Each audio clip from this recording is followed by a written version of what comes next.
Long, long ago, in the land of Akwaba, people didn't know anything. They were just sad and frustrated. They did not yet have the wisdom to do anything yet.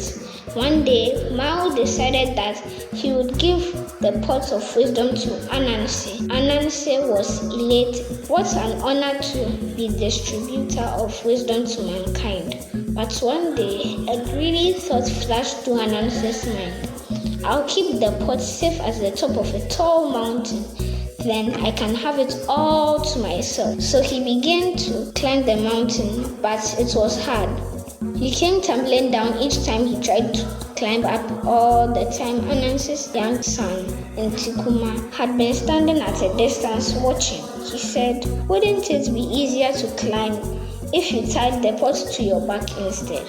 Anansi tried tying the clay pot full of wisdom to his back, and it really was a lot easier.